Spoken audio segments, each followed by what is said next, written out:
Week one of the NFL now in the books, done and gone. We move on to week two. We get to open up week two with the Thursday night New York Giants against the Washington football team. We're going to give you a little stats here. We're going to give you some lines. Stay tuned.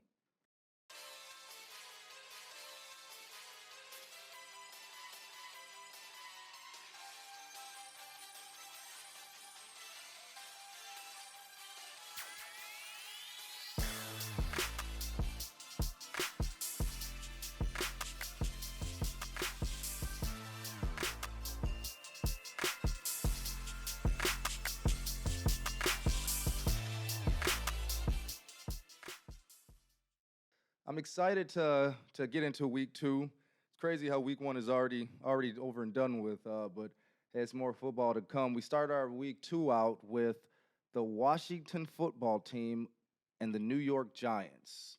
The last time these two teams played were November 8th, 2020. Giants win 23-20. This game here, we got Ryan Fitzpatrick. He's been placed on IR. Ryan Fitzpatrick, he got hurt here his last game. He had a hip injury, so he will not be playing here for some time. With that injury, though, that brings in Taylor Heineke. Now, Taylor Heineke is in his seventh year, I believe, here in the NFL. He's pretty quick on the draw. The guy gets the ball out. He'll get it to his receivers. If they're open, is the thing. They're open. They also have Terry McLaurin, the wideout from Ohio State University. This is their number one receiver. This guy puts up numbers. Last year, this guy had 87 receptions for over 1,100 yards. He can take the top off of a defense, so everybody has to make sure they keep an eye on this guy, probably give him a double. But then that leaves open the tight end, Logan Thomas, who is also a beast, an incredible pass catcher.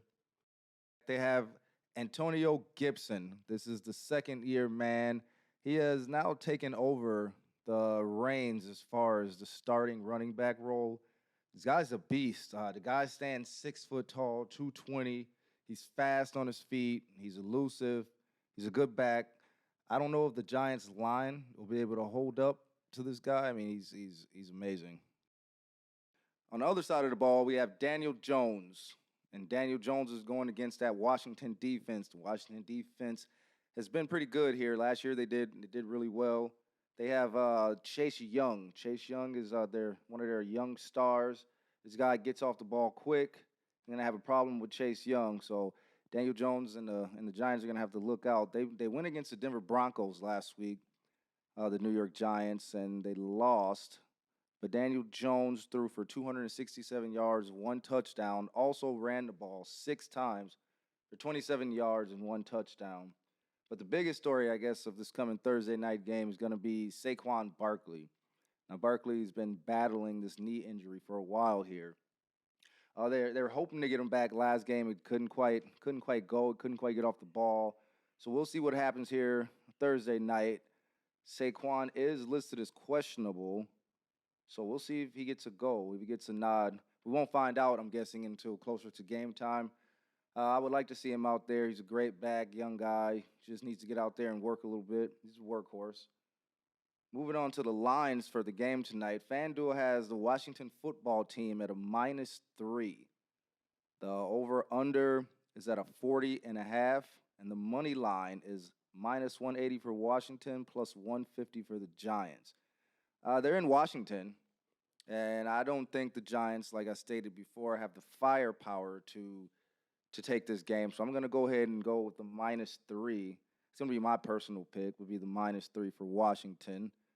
I know some people like to take that chance and that gamble. So if you do, I mean, they do have a 150 for the Giants on the money line. Thank you for joining us for our Thursday night, beginning of week 2 intro.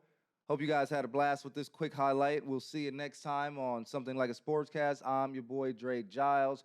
You can follow me at Dre Giles or SL Sportscast. Something Like a Sportscast.